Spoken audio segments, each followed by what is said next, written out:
Good afternoon, ladies and gentlemen. Hope you all had a decent lunch. We're now at the stage of the keynote addresses. And our first keynote address for this afternoon is going to be by Major General Zohar Dvir, who is the Deputy Commissioner of the Israeli National Police for the State of Israel. Major General Zohar Dvir serves today as Deputy Commissioner of the Israeli Police. His police service began in 1999 when he enlisted to the Israeli Border Patrol. Actually, my daughter was Makid Banim in Magav, so we have something in common. Okay, where he served as the company commander of Yamam, Israel's Special Police Counter-Terrorism Unit, and then as Chief of Operations Division of the unit. During the Second Intifada, Dvir served as the chief of the Yamam in its entirety, and at the start of 2007, Dvir was appointed commander of the Valleys region in the Northern District of the Police. In July 2009, he was appointed deputy commander of the entire Northern District, a post he held until July 2011, when he assumed the position of head of the Logistics Support Division of the Israeli Police. In January 2014, Dvir was appointed commander of the Northern District. In February 2015, he received command responsibility for the Coastal District, and in December 2015, he was appointed Deputy Commissioner of the Israeli Police. The floor is yours.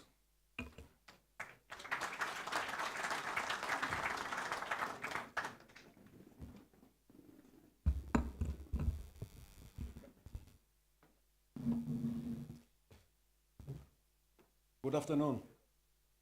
I hope that you had a great lunch. And now I have a very big challenge of keeping you awake in the next 15 minutes. So I'll try to do my best.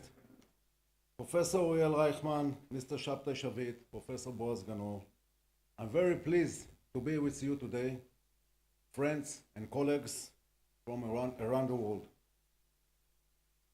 Let me start with a personal story. In November 2002, I was the commander of the Yamam, which is a counter-terror unit of the police. In fact, we can say that is the national counter-terror unit, and unfortunately, one of the most experienced in the world. We had notified that a terrorist had penetrated a kibbutz in the center of Israel. After a short search, we saw a horrifying scene: a mother holding her two small children in her arms, Noam, age 4, and Matan, age 5. All of them were murdered by the terrorist. Besides them, we found the bodies of two more adults who had been killed by the terrorist. It was one of my most shocking sights I ever seen, and believe me, I've seen a lot.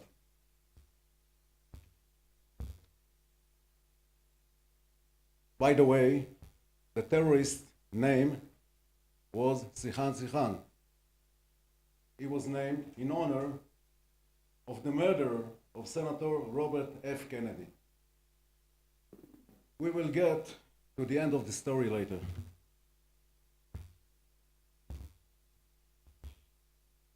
In the next few minutes,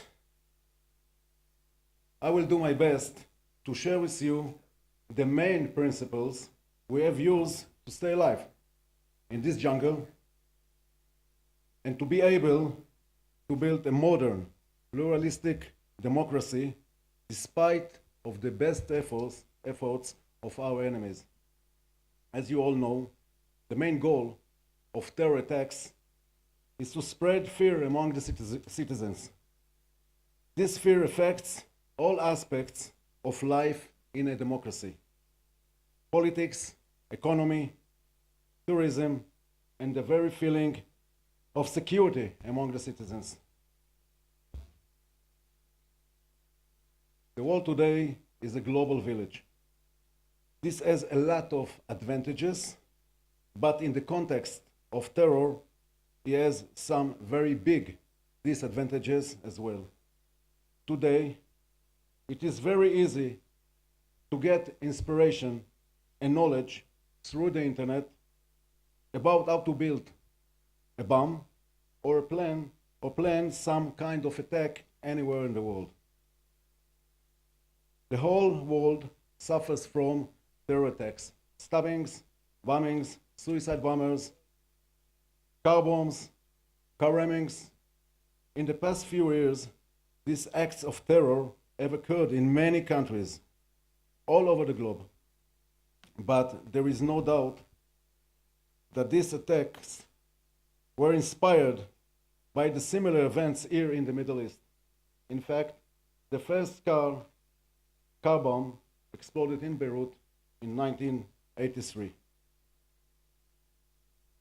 So the first principle is effective operational intelligence. You need to have accurate, up-to-date intelligence. You can be the most powerful giant in the world, but without intelligence, you are blindfolded and you won't be able to strike your enemy in the right place.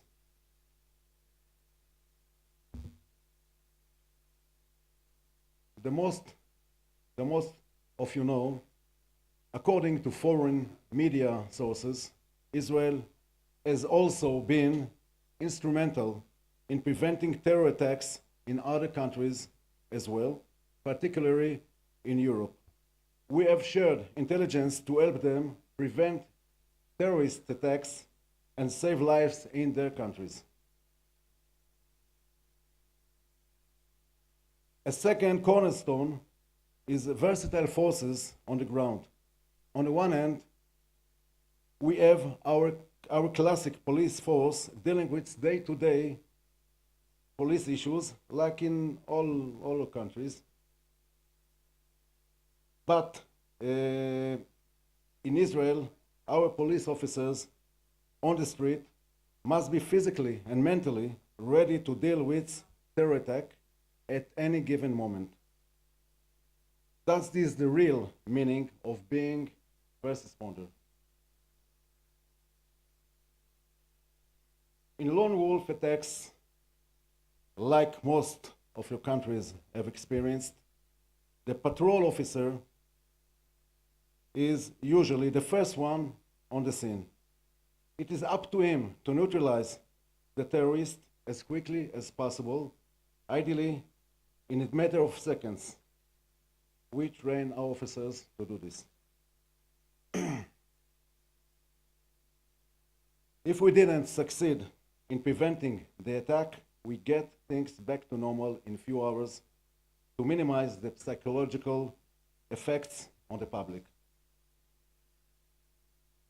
While our regular police officers have above average counter-terror abilities, the Yamam, which I spoke about before, is not usually at the scene of a lone wolf attack. They usually operate against organized terror groups and dangerous criminals, and their operations are based on accurate intelligence. Number 3, another cornerstone of our anti-terror success is operational flexibility, collaboration, and cooperation between all our agencies.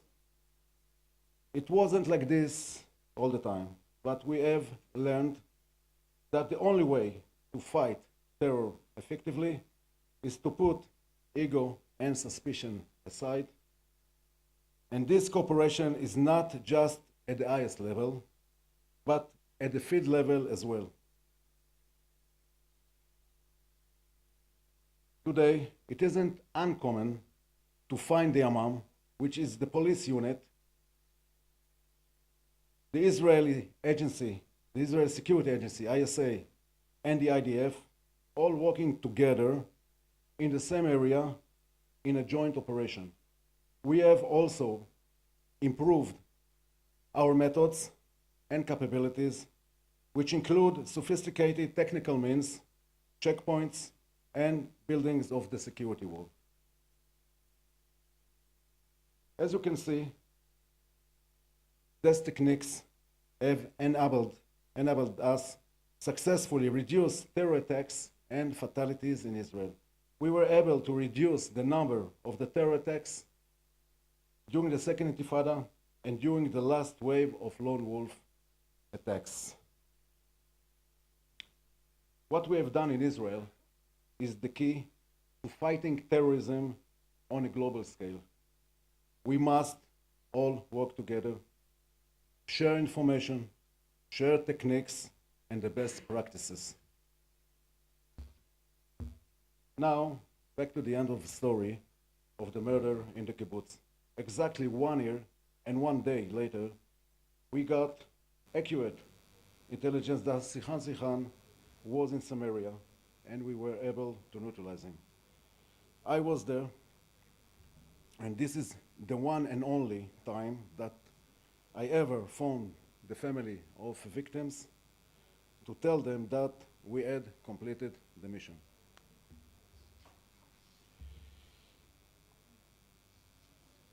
In the end, it's a war between the good guys and the bad guys. And all of us are the good guys. Thank you all, and I wish you a very fruitful conference.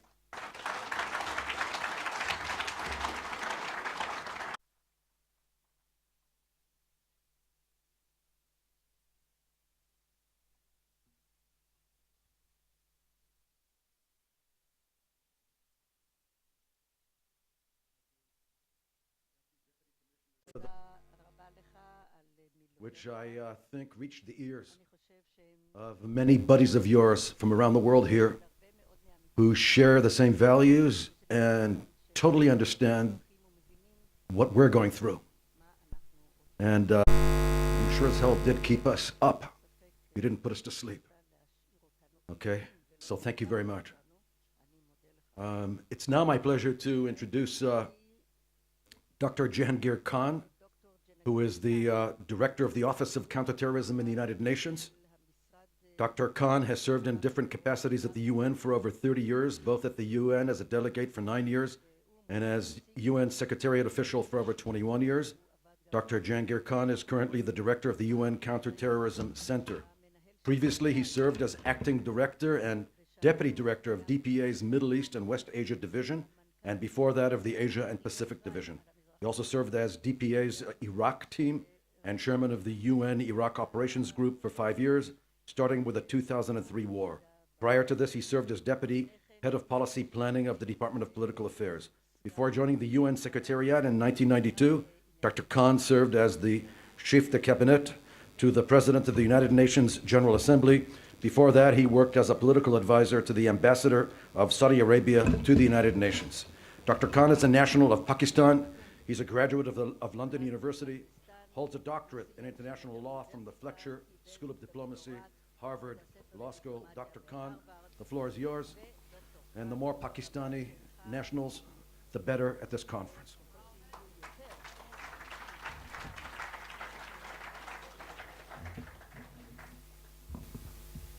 Thank you very much. It's a great honor and privilege to be here, back here at the ICT. This is indeed my 4th time, I believe, that I have had this privilege.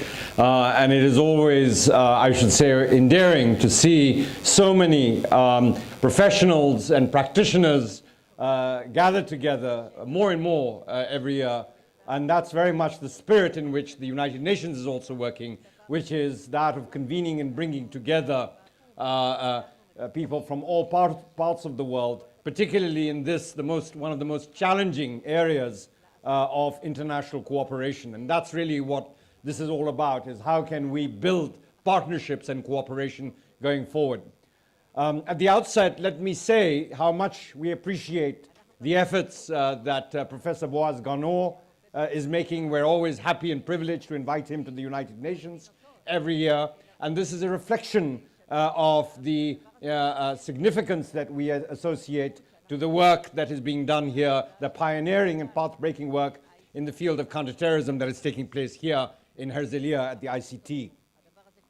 Let me also at the outset convey to you the very warm greetings of His Excellency the Secretary General, Mr. Antonio Guterres, and of Under-Secretary General Vladimir Voronkov, who heads the United Nations Office of Counter-Terrorism. Let me say at the outset that the Secretary General, Mr. Antonio Guterres, has made counterterrorism one of the highest priorities of the United Nations. Indeed, it was his very first reform last year after his election to create our new United Nations Office of Counterterrorism. And I'll have more to say that. This morning, you heard our distinguished colleague, Madame Michelle Konings, the Assistant Secretary General and Executive Director of the United Nations Counterterrorism Executive Directorate, with whom we are working very closely. And one of the major efforts that we're undertaking is to really work in unison as one United Nations to deliver the support that governments and member states around the world are increasingly asking us to support them in regard to their capacity building and technical assistance in this field. Last year, each year, the ICT brings together leading policymakers and security professionals from around the world to discuss complex and evolving threats of terrorism. There is a great deal of original analysis and thinking that takes place here. I think that the theme of this year's conference, which is centered around the, quote, art of counterterrorism, and the 5 pillars covering the challenges that many of you face, such as understanding the terrorist threat and finding the right balance between protecting citizens and defending fundamental freedom rights, is very, very apt. We all need to think out of the box if we are to stay at least one step ahead of the terrorists, and that is to state the obvious. Indeed, we must recognize that quite often we are looking at the last terrorist threat when, in fact, the terrorists are already planning for the next one, the next big surprise. And indeed, despite the military defeat of ISIL in Iraq, in Syria last year, there is no room for complacency. Terrorist groups continue to pose a significant and evolving threat around the world. The United Nations Global Counterterrorism Strategy and its successive review resolutions, together with a large number of Security Council resolutions, provide a comprehensive international framework to address the scourge of terrorism in its many dimensions.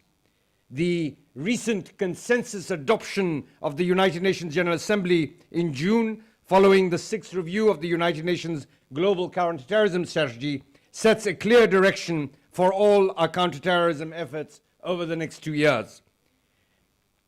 And why is that? Well, because the transnational nature of terrorist groups such as ISIL and Al-Qaeda and Boko Haram means we need multilateral cooperation more than ever before in order to address the many different transnational threats. That is why, as I said earlier, the United Nations Secretary General convened the very first high-level conference on heads of counterterrorism agencies of member states in New York at the end of June. This was the first time that the operational agencies, not just the diplomats, not just the policymakers, but the actual frontline agencies, many of whom are represented here, convened together at the United Nations to really look at how we can forge more practical multilateral cooperation. Many of you attended and made valuable contributions. I know I'm speaking after lunch, but I hope to keep your attention by setting out our perspective, my perspective, on what Professor Glawe calls the art of counterterrorism, based on 5 key conclusions from the recent UN high-level conference that I just mentioned. First, we need to strengthen international counterterrorism cooperation and build new partnerships at global, regional, and national levels. There are many coalitions and networks that share actionable information to detect, identify, disrupt, and prosecute terrorists. But there is more that can be done to expand these networks and ensure that information and intelligence is shared in a much more timely, secure, and actionable way, especially in the regions most challenged by terrorism. For example, we need much better at sharing information on the identities of returning and relocating foreign terrorist fighters, FTFs. Security Council Resolution 2396, which was adopted last December, called on member states to notify other countries of the travel, arrival, deportation, or detention of individuals they believe to be terrorists. We must also prioritize the implementation of Resolution 2396 and ensure that countries most affected by terrorists have the capacities and resources to do so. The United Nations Secretary General has called for the establishment of a new network of counter-terrorism coordinators to share intelligence and information, expertise, and best practices. And we are now currently consulting member states on how best to go about developing this call. Second, we need to adopt comprehensive and inclusive all of society, all of government approaches to countering terrorism and preventing violent extremism. There needs to be strong coordination between a broad array of partners, including law enforcement, security, intelligence agencies, civil society, the private sector, religious groups, health and education providers, academia, and the criminal justice system. They all have a vital role to play to strengthen the resilience and cohesion of our societies. This means starting at the grassroots level, where families and local communities are at the forefront of our efforts to protect vulnerable and young people. We should engage all those who can help us to achieve our goals. This must include young people. We need their dynamism and desire for change if we are to effectively counter the manipulative and insidious messages of violent extremists and terrorists. It also must include women, who are often the very first to spot the early signs of radicalization in young people. We must tap into their expertise and ensure a gender-inclusive approach to everything that we do. We also need to increase our support to civil society organizations who make a unique contribution in their respective communities. The United Nations Secretary General has announced that we are considering the establishment of a new mechanism in the United Nations to ensure that the views of civil society are fully reflected in counterterrorism policies and programs around the world. Third, there needs to be a renewed and sustained focus on preventing violent extremism and terrorism. Principled military and law enforcement measures are indispensable if we are to be effective in protecting the lives of citizens. But terrorism will never be defeated by military means alone. We need to pivot from the counter to the prevent. This means focusing our efforts on the underlying conditions that cause young men and women to be lured to terrorism, which often lie in poverty, exclusion, inequality, discrimination, and the denial of fundamental rights. The United Nations is working with a number of member states and regional organizations to develop and implement national and regional plans to prevent violent extremism. Fourth, we must ensure that counterterrorism measures fully respect human rights and the rule of law. As the Secretary General said in his landmark speech in London last November, quote, "Terrorism is fundamentally the denial and destruction of human rights, and the fight against terrorism will never succeed by perpetuating the same denial and destruction of human rights." End of quote. Lastly, we need to highlight the tragic human cost of terrorism. We must never forget that tens of thousands of people that have been injured, traumatized, or lost their lives during terrorist attacks. The survivors of these senseless acts of violence, along with their families and friends, need much more support and assistance from the international community.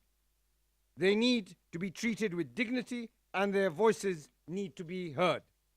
The first annual International Day of Remembrance of and Tribute to the Victims of Terrorism was held at United Nations headquarters last month, and that was a fitting way to remember those many communities around the world that are still suffering from the numerous acts of terrorism that have taken place.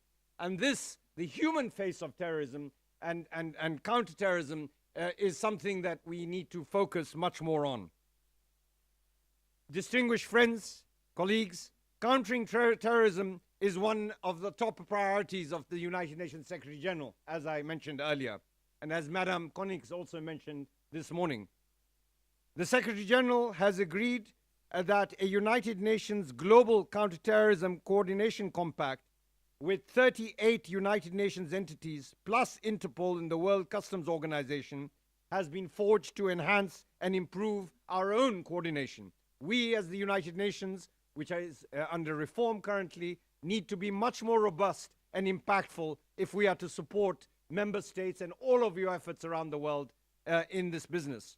The United Nations is delivering practical capacity building support to member states on key issues such as border management, aviation security, prisoner de-radicalization, and the needs of child returnees. However, there remains a deficit in international cooperation at the global, regional, and national levels. We need to focus on what unites us rather than what divides us. There needs to be a much more content to go with the rhetoric. Goodwill needs to be translated into practical and meaningful impact on the ground. The United Nations remains fully committed to working with all of you to strengthen multilateral counterterrorism cooperation and to build a more secure and prosperous future for all of us. Thank you very much indeed.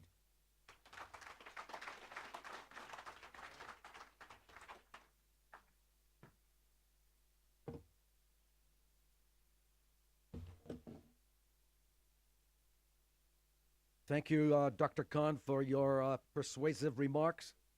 And it's now my pleasure to introduce Brigadier General Yuval Bitton, who is the head of the Prison Service Intelligence Division. Dr. Bitton began his career in the prison service as a dentist when he first became acquainted with security prisoners. In 2008, he decided to undergo professional retraining to the field of intelligence. Since then, he has served in a number of positions, including intelligence officer of Qanta prison, head of the terrorism branch in the intelligence division, head of the research and assessment department, head of the intelligence collection department, and for the past 3 years, head of the Israel Prison Service Intelligence Division. Brigadier General Yuval Bitton, the floor is yours.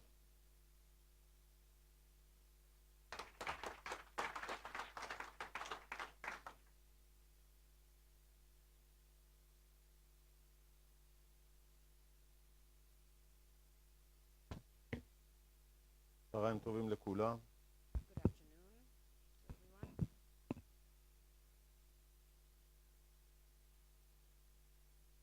אני רוצה לברך במיוחד את האורחים שלנו.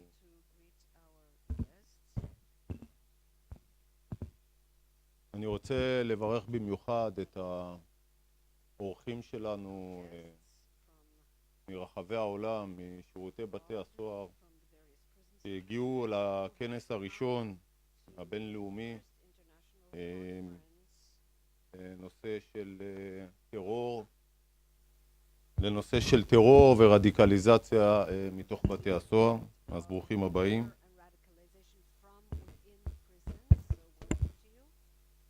אני לא תיאמתי עם הסמפכ"ל את ההרצאה שלי, אבל הסמפכ"ל הזכיר את הפיגוע המתועב שהיה בקיבוץ מצר, בו מצאו את מותם אם ושני בניה, באמת בפיגוע אכזרי. ואני רוצה לספר לכם שרק ביום שבת התקבל אצלנו מידע על כוונה של אותו משלח, מוחמד נייפה, ששילח את אותו סרחן, שבכוונתו לבצע פיגוע חטיפה של חייל מתוך הכלא.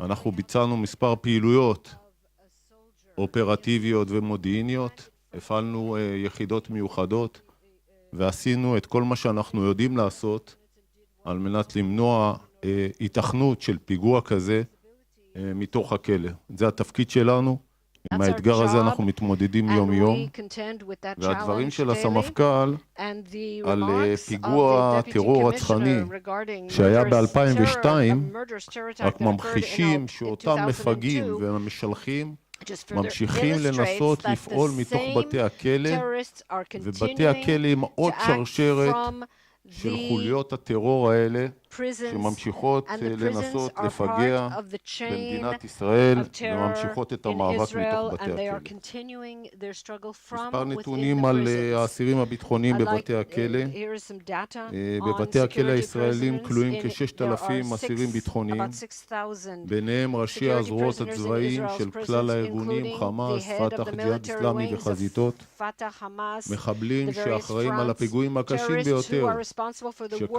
worst terror בליבן attacks של that have הערים occurred in the הישראליות. heart of Israeli cities. אותם מחבלים לא Those מאבדים את terrorists המוטיבציה do שלהם not להמשיך lose their לפגוע במדינת motivation ישראל to גם בהיותם continue בתוך הכלא. to harm Israel even while they are האסירים in האלה jail. מנסים להכווין These פיגוע, בדגש על פיגוע חטיפה, Prisoners על are מנת להשתחרר planning, מהכלא, especially kidnapping, בהבינם terror attacks שאלטרנטיבה from אחרת לא prison קיימת. because they have no other alternative. מספר they say it. נתונים על מספר A האסירים number of ועל data השיוך about הארגוני שלהם, אולי the באופן מפתיע. prisoners and the organizations they belong to. Perhaps מחצית מהאסירים surprisingly, הביטחוניים half of משתייכים the לארגון security הפתח, prisoners ארגון belong to the Fatah, שעימו an מדינת organization ישראל with which the state of Israel חתמה על חוזה, has signed an agreement, הסכם אוסלו. the Oslo agreement. 50% מהאסירים הביטחוניים נמנים על אותו ארגון. Of the security prisoners are 25% members of Fatah. מהאסירים, 25%, כ-1,500 אסירים about משתייכים לחמאס, 1,500 belong to Hamas. עוד כ-500 Another אסירים לג'יהאד האסלאמי, 500 belong to the Islamic ומספר Jihad. דומה של And a אסירים חסרי similar שיוך ארגוני. number don't belong to any אותם specific אסירים רובם ממזרח organization. ירושלים, Most of them from East שייכים Jerusalem לאותו גל belong פיגוע to שדובר קודם that עליו, wave of גלי הפיגוע lone של הזאב wolf הבודד. attacks that has been רובם discussed תושבי this מזרח morning. ירושלים, Most are residents of East חלקם Jerusalem, הגדול נשים the vast וקטינים. majority women and minors. אסירי דאעש The מהווים ISIS 1% prisoners are מהאוכלוסייה just של כלל 1% האסירים, of the prisoner 72 אסירים population, במספר. 72, about המספר הזה 72, רק הולך and that וגדל number is במרוצת growing השנים. over the years.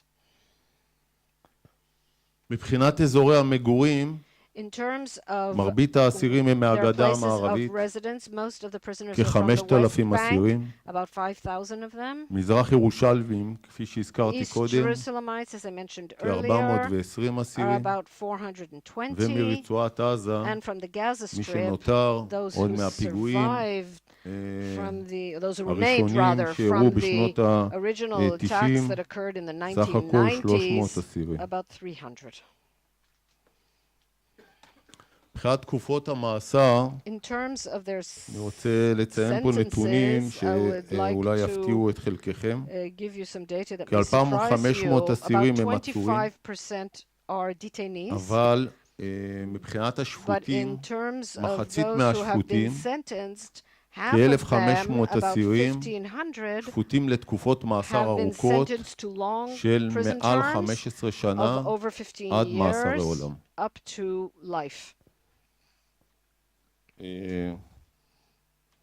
האתגר המרכזי שלנו, Our main challenge בהקשר של האסירים in האלה, the context of שלא these רואים את השחרור הקרוב prisoners שלהם, who don't see הם למנוע מהם their אפשרות release coming up להכווין anytime פיגוע soon של is חטיפה to מהכלא, prevent them from לפגוע planning במוטיבציה and שלהם, organizing להמשיך attacks להכווין from jail פעילות to harm their פח"עית, הן undermine בהיבט של their תשתיות טרור, motivation and והן prevent בהיבט them from של being הפעלת involved in הארגון the planning or מתוך הכלא. activation of their החיבור בין organization from שפוטים the לתקופות קצרות prison. לבין עצורים לבין שפוטי עולם, The difference between זו the פלטפורמה prisoners טובה of short terms, להכוונה the של detainees פעילות and the והכוונה long-term של prisoners פעילים is a good platform שמשתחררים מהכלא for והופכים להיות training כאלה and שמבצעים את directing התוכניות שנרקמו בתוך activists בתי who הכלא. will carry out the plans after they האתגרים are released from המרכזיים prison. שאנחנו The main מתמודדים challenges איתם that we are contending with הם מספר are אתגרים שאני אציין a אותם. number האיום of המרכזי זה challenges איום that I טרור will מתוך mention. הכלא, The first is the threat הכוונה of של terror from פיגועים within prison, the ובניית תשתיות. direction of terror attacks and the building of infrastructures. הנושא השני The זה second מניעת subject שביתות is רעב קבוצתיות preventing והמוניות. mass בשנת hunger 2012, strikes. In 2012,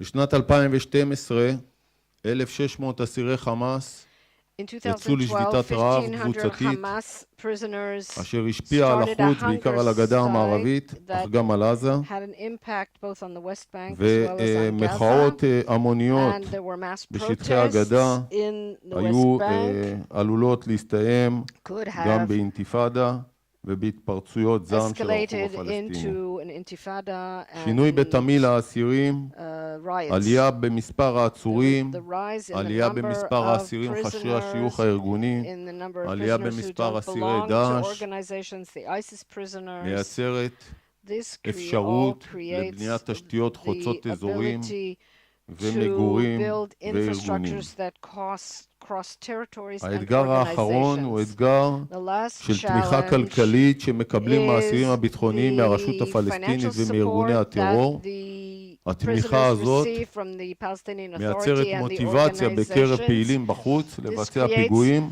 ולהיכנס Motivation on לתוך the הכלא. part of people who are outside prison to carry out attacks and enter prison.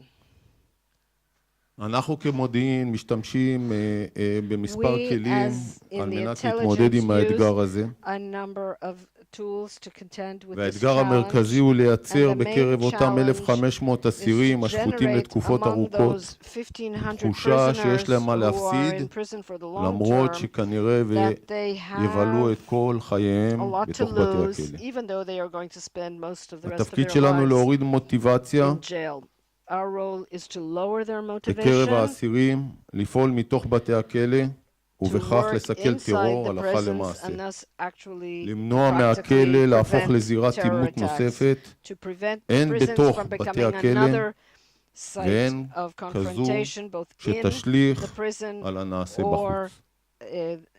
איך אנחנו עושים to את זה? impact what happens on the outside. How can we do that? ראשית, אנחנו First of לומדים all, היטב we גם את החברה הפלסטינית study וגם את ארגוני Palestinian הטרור. society and the terror organizations. אנחנו לומדים את ההיסטוריה To learn as שלהם, much as we can את הדרך about them, בה הם their מקבלים history, החלטות the way in which ואת they הגורמים make המשפיעים decisions, בתוך הכלא and ומחוץ the לכלא. parties that are influential היכרות both זאת in עם prison ארגוני and הטרור without.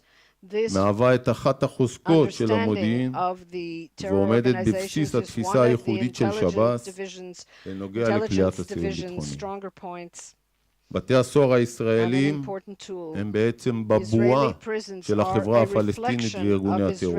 of Palestinian ארגונים society and the דתיים organizations, מול ארגונים religious חילוניים, organizations versus עזתים מול תושבי גדה secular מערבית, organizations, יושבי הערים organizations from מול Gaza יושבי as מחנות opposed to the הפליטים West Front, those living והכפרים in the שמסביב. cities and those בין living כל אחת in מהקבוצות the האלה villages and camps שוררת around. מתיחות גדולה, There is great tension שנאה between those ואיבה different groups יוקדת. as well as hatred ישנו עימות and פנים burning פלסטיני hostility. נרחב There is an שמשרת את internal האינטרסים שלנו. Palestinian confrontation which serves אנחנו our נכנסים בדיוק interests. בתפרים האלה We ובסדקים האלה move into בין those הארגונים cracks ובתוך and הארגונים. rifts והתפקיד between שלנו the זה בעצם organizations and inside the להעמיק את הקרעים organizations. האלה. And our job לא is לתת to להם deepen להתחבר, those rifts, not to enable them to ובדרך connect. כלל שיש אויב And משותף, when there is a joint זה enemy, הגורם that is שמלכד usually את העם what הפלסטיני. unites the Palestinian people.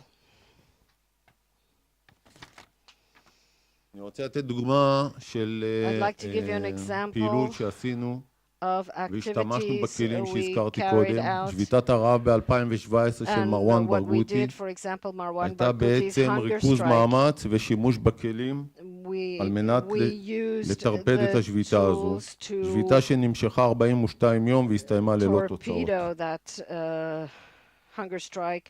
It ההבנה lasted only שלנו 72 שהמניעים של hours and there השביתה were no הם results. מניעים Our פרסונליים understanding של איש אחד of שמנסה לקדם the את מעמדו motivation of the strike was כנגד personal, נשיא הרשות individual, הפלסטינית, his כנגד אבו desire מאזן. to advance ההבנה himself שלנו based on his own את ambition הקרעים vis-à-vis the head בתוך of the הפתח, את Palestinian חילוקי Authority. Our הדעות, understanding את of the ההתפלגות rifts האזורית, in Fatah אפשרה לנו and the hostility between the לחזק את different areas המתונים that enabled us ולהחליש את to תומכי strengthen the ברגותי, moderates and weaken ובכך the supporters מתוך of Barghouti, ארגון הפתח and thus from להפיל את מרואן within ברגותי ולסיים את Fatah השביתה to הזו, topple כפי שאמרתי, Barghouti ללא and הישגים. end the strike, as I said, לסיכום, without האסירים it הביטחוניים achieving מהווים anything. עוד And to חוליה sum up, בשרשרת הטרור, this is yet וממשיכים בניסיונם one more להשפיע link in the chain of מתוך בתי terror, and הכלא they על are זירת העימות. continuing to try to תפקידנו למנוע impact מהם from within להיות prison. It is פקטור our job משמעותי to prevent them ומשפיע from על being הזירה a החיצונית significant בסכסוך factor המתמשך having an בין ארגוני impact הטרור on the למדינת ישראל. conflicts between the terrorist אני שמח organizations and להודיע Israel. I'm happy to inform you שביחד עם that ה-ICPA together with the אנחנו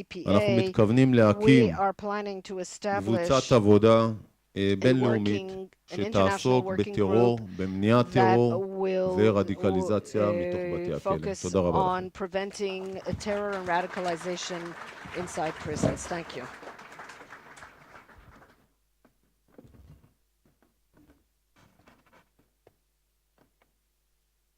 I wish to thank General Bitton about the fascinating description of basically of how one can gather intel from inside the prisons and actually thwart terrorism. The next speaker on our list is the Honorable David Glawe, Undersecretary for Intelligence and Analysis, Department of Homeland Security, DHS, United States of America. The Honorable David Glawe became the Undersecretary for Intelligence and Analysis, Department of DHS on August 8th, 2017. He is charged with providing the Secretary, DHS senior leadership, DHS components, and state, local, tribal, territorial, and private sector partners with the Homeland Security intelligence and information they need to keep the country safe, secure, and resilient. The Office of Intelligence and Analysis, INA, is a member of and the department's liaison to the United States Intelligence Committee. He serves as the Chief Intelligence Officer for the department.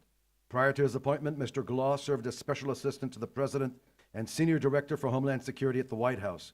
He has over 26 years of national security and law enforcement experience, recently serving as the Assistant Commissioner, Office of Intelligence, U.S. Customs and Border Protection, where he led the development, coordination, and implementation of intelligence capabilities and operations in support of the mission.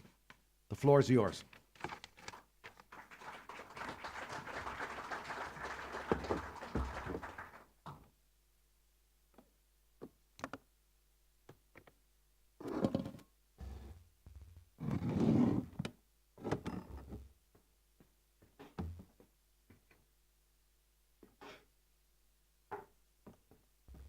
My apologies, just getting a little housekeeping here to get myself situated. First, I want to thank you for the warm introduction, Jonathan, and on behalf of the United States government and the Department of Homeland Security, it is my great privilege to be with you at the World Summit on Counterterrorism and here in Herzliya. President Ganor, my friend, thank you for the invite and the partnership with the International Counterterrorism Institute, and thank you for your hospitality, my friend. This is a very important conference. It's important that we continue to have these conferences. As you know, the fight for terrorism has been global, and it's been global for decades. The stark examples in the United States on 9/11 were not the first time that we've addressed terrorism globally. I'm going to walk through my background a little bit, how I got into this position. I've got a few talking points. I'm going to go off the talking points a little bit to my Deputy Chief of Staff's probably nervousness over here, and talk about the history of terrorism, how we've evolved as a community globally, how the U.S. intelligence community and the Department of Homeland Security has evolved, and how our continued partnership is critical to the national security of all of our countries. And then I'm going to have some asks of you, too, as well.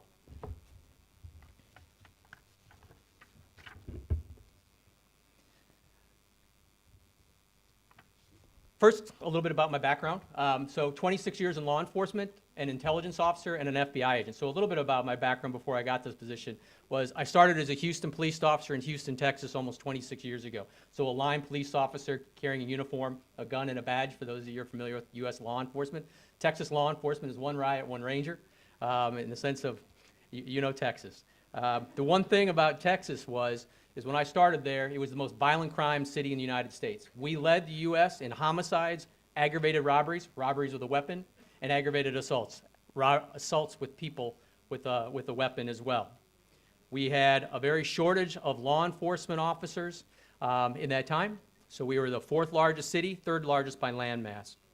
Some of the key takeaways, and I didn't know this at 21, 22 years old, but running calls for service and seeing the death and destruction burned into my head and how I would view the world today, on how so important it is to have intelligence, to be proactive, to predictive intelligence, to look for the leading indicators of violence. Houston was exploding in the late 80s and early 90s. For anyone who know about the U.S., is our narcotics epidemic, and that crack cocaine was proliferating. Houston, close to the U.S. border, had become greatly involved with transnational criminal organizations. I can use one call for an example, and I'll use a very stark example, and it's going to be relatively violent, but it's important for those of us that have worked in this line of profession.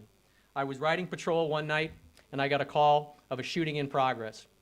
I arrived on scene at about 10:30 at night, and I saw a young male lying face up in a puddle of mud. Because we don't have any backup, I was the only officer running the call. I was waiting for a backup call. And I saw a young male, approximately 16 years old, that had a bullet right between his forehead.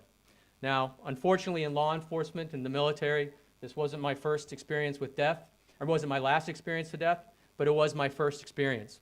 And because the shortage of personnel and resources, I sat there by myself and I watched this individual go through what we call the death rattles, that are guppy breathing, and he died right in front of me while giving first aid. What I kept going back to now, and I look at his, and his face is burned in my head, as well as other acts, and I'll talk about them further, is what could have we done? What could we do as a community? How do we create structures and institutions to find intelligence that could prevent a death? The worst day from happening in someone's life. The worst day from happening in a family's history. Following working in Houston for a police officer approximately 5 years, I was fortunate enough to transfer to Aurora, Colorado.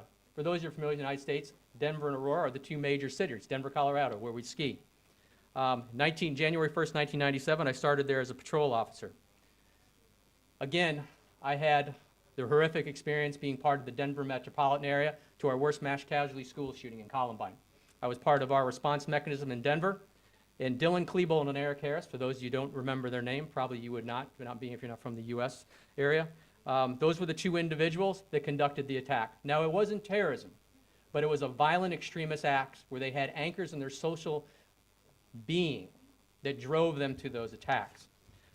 Those two individuals that were high school students, and I'll just walk through the numbers, they had 100 explosive devices that caused, and multiple weapons that caused 13 deaths and 24 injuries.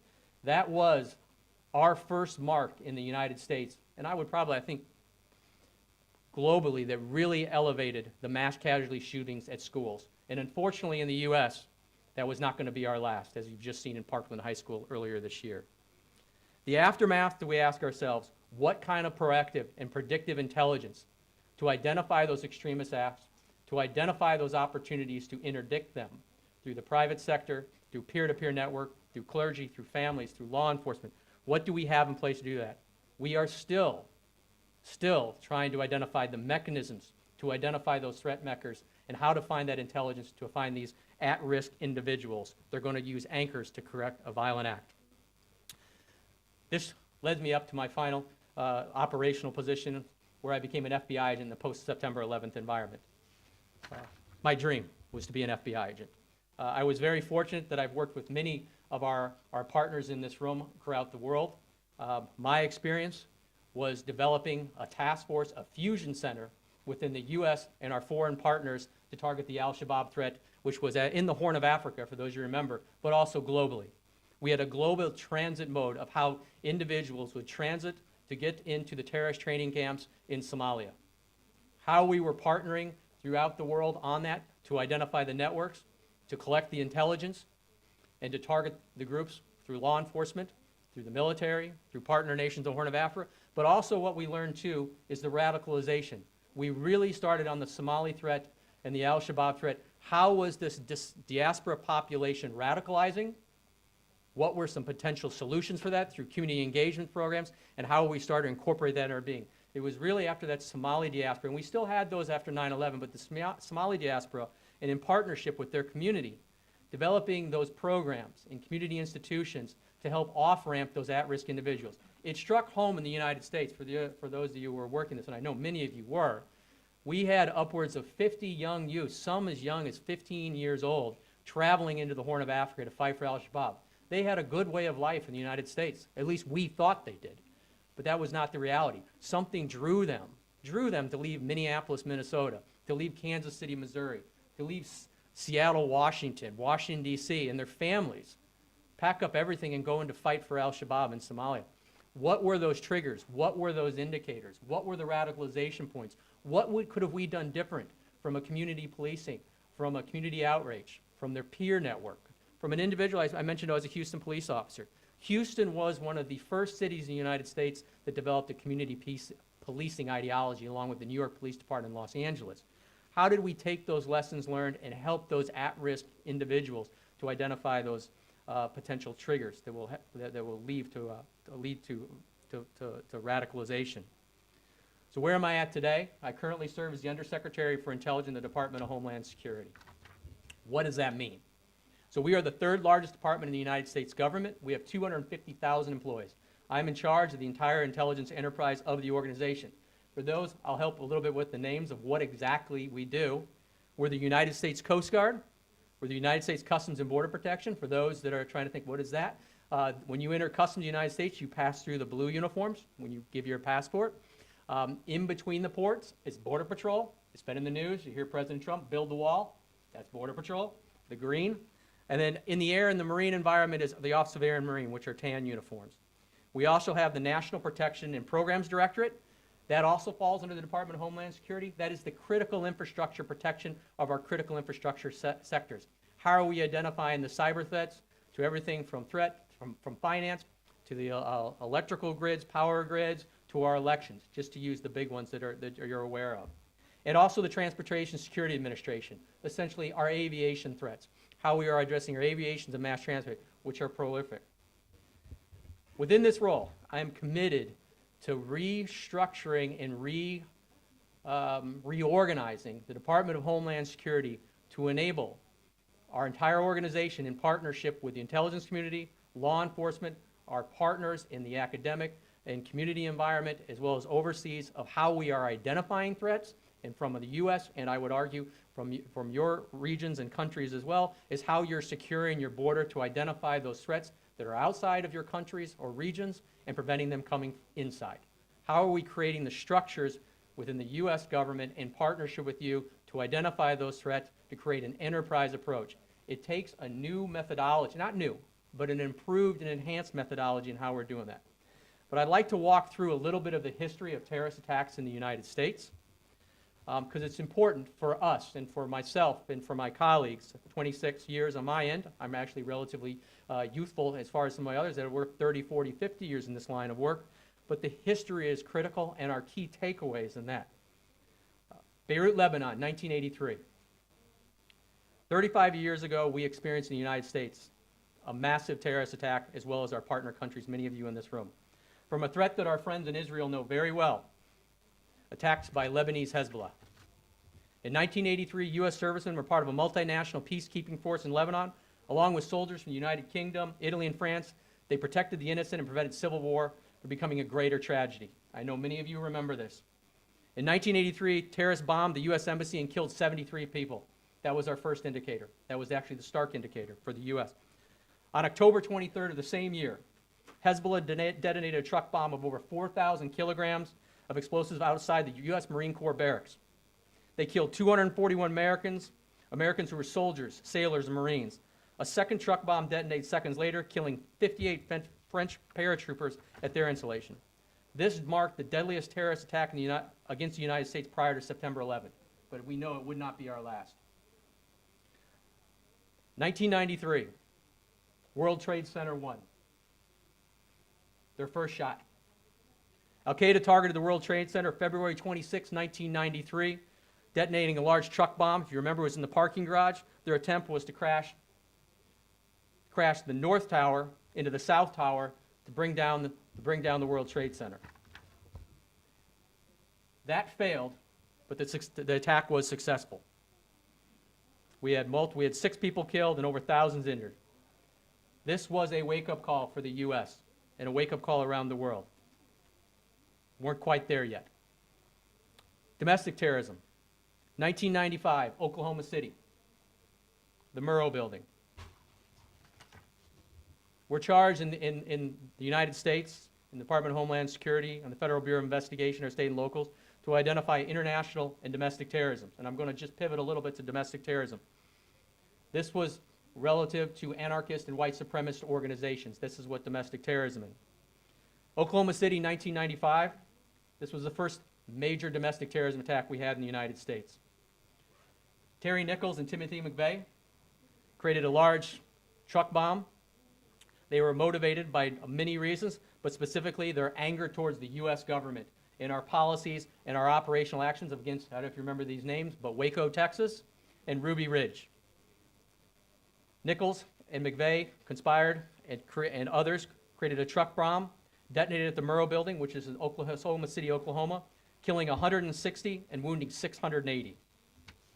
At that time, it was the most lethal attack on the U.S. soil, and I believe we have some pictures here in Oklahoma City. Devastating. At this time, our resources were tailored towards threats that we faced in federal law enforcement. We began to start changing how we did business, how we're focused on threats, how we're focused on collecting intelligence, how we're bringing to bear the U.S. government, but primarily it was an FBI and CIA mission at the time. There was no Department of Homeland Security. To the Horn of Africa and Africa. 1998, the East Africa bombings in Dar es Salaam, Tanzania, and Nairobi, Kenya, by Harun Fazul, Saleh Nabhan, and directed by Osama bin Laden. Again, we have pictures of that. 224 dead and over 4,500 injured. Another very stark example of terrorism, attacks, homeland and abroad. Warning indicators. USS Cole, again from the United States. October 12, 2000. Al-Qaeda struck with a small boat loaded with explosive on a U.S. destroyer, USS Cole, parked in Yemen's Aden Harbor. As you know, also 17 killed, 37 injured. There always are, and there always will be, intelligence indicators leading up to attacks. It's just a matter of how we posture our resources, how we are looking at that mission and integrating operations, intelligence, the community, to look at these attack vectors, and are we posturing ourselves as an organization to identify them. Now, these are very operational. As I talked to the professor earlier, this is very operational mindset. This is a very, from a strategic and tactical level, it's a very integrated approach to identify those threat vectors. But how are we changing the business we're doing as these threats are morphing? And I'll get to a further approach on that. Our goal was to break down the institutional barriers after 9/11. That was the beginning of the Department of Homeland Security. Now, as I mentioned, 250,000 people strong, our biggest U.S. assets to protect the border. And the whole goal, my goal as the head of intelligence for the department and as the lead for the Homeland of the biggest organization, is to prevent foreign threats from coming to the United States. Not just terrorism, transnational criminal organization, foreign intelligence, cargo, narcotics. It's to repel that foreign threat. That requires and it's an overused term, a whole of government, a whole of partnership approach, because the threats are emerging and changing. The model that we are changing to incorporates the entire threat picture of how we're doing business, and I'll talk about that further. Central to the department is to build the wall, to build the barrier, and that's part to drive for lawful trade and travel. We want people, you want people, commerce, trade, travel, that's good, economic prosperity. But also we want safe trade and travel. How we get into the United States or get into your country requires border security. And it requires intense border security. We want the good people coming in. We want them coming in every day, as many that can come, both ways. We want good travel and trade. But we also want to fight those bad actors, those bad things coming in. Terrorists, proliferators, narcotics traffickers, human traffickers, child exploitation, all of that. It's a border security issue in partnership with you. How are we also doing that? Is courtesy of President Trump. He has signed an executive order of the one big thing is a national vetting center. The National Vetting Center in the United States brings together the intelligence, law enforcement resources under one hub under the Department of Homeland Security to identify the threats from a foreign space coming into the United States.